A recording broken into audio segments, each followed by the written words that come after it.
Hi, this is Alex Mahoney with Coda Financial Coaching. I got a request recently to go over how to manage recurring merchants within Monarch Money. Now, this is really important if you use Monarch Money, which I still believe is the best budgeting and personal finance app out there.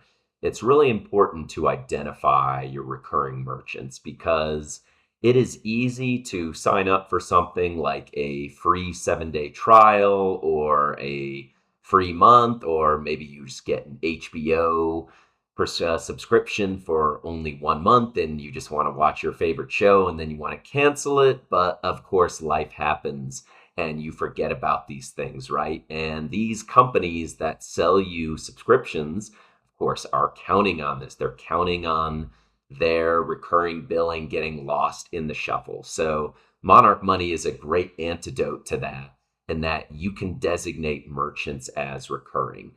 Now, sometimes Monarch doesn't always identify whether or not a merchant is recurring. That can be because maybe the amount varies slightly per month, the billing date varies slightly per month.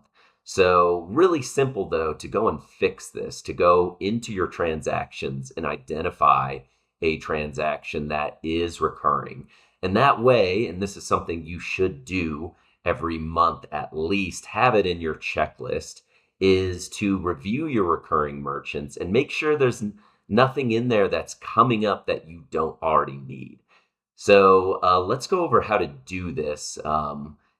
Really quickly, we'll just go into it's very simple here. We're just going to go into our transactions. And when we first do this, by the way, since there are subscriptions that we probably have out there that renew each year that we may not need again, you guys should go back and review this activity for a whole year within Monarch Money. If not, if you've had Monarch Money for less than a year, you really should go back and review your credit card statements, review your bank statements, and just make sure there's nothing big, that's only going to hit once per year. And then it hits and you realize, oh man, now I have to call the credit card company, or now I have to call my bank, or I have to call the company that charged me and fight for a refund. A lot easier to cut that off before it's charged to you, or before you notice a month later that this big annual prescription is charged to you. So that's all to say that when you first do this, go through, make sure you do it for the past year. But for these purposes, in this sample merchant or this sample Monarch account that we have,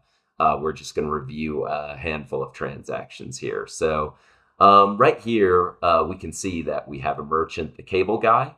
If we look in our recurring, and we go to this tab over here on the left, if we look at our recurring merchants, it is not there. Now, usually this will be automated, and Monarch does a great job at identifying, I would say, like 80% of those recurring merchants, but it doesn't always. So what you want to do, if it's not in here, you would go back to your transactions here, and you would simply just go over here to the merchant that you want to be identified as recurring here. So we're just going to click on that button to the right here, and then we're going to click on this these three dots up here, and we're going to mark the merchant as recurring. So right here, you can see starting date. You can see recurring status active.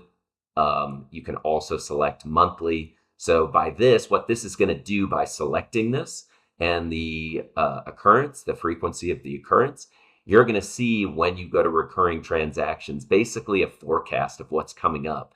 And if you review that every month, I've got to cancel this subscription before it hits again. So you just know to do that, and you don't have to worry about wasting potentially hundreds of dollars on prescriptions that you don't need. So we're going to go and hit save on that. And then we're going to go back to our recurring transactions. And right now we have a forecast of the cable guy. Maybe we don't need the cable guy services anymore. We don't need that internet and cable. But now we have a forecast in which we can forecast that outgoing cash, and we can take action if we need to on that merchant to cancel it. So anyway, just another great feature that we have for Monarch, not only to manage our recurring subscriptions, but also to forecast some of our cash flow based on those recurring subscriptions. Anyways, guys, if you have any other questions on recurring transactions, leave a comment in the chat. Let me know how you manage those, how often you check your recurring transactions in Monarch Money.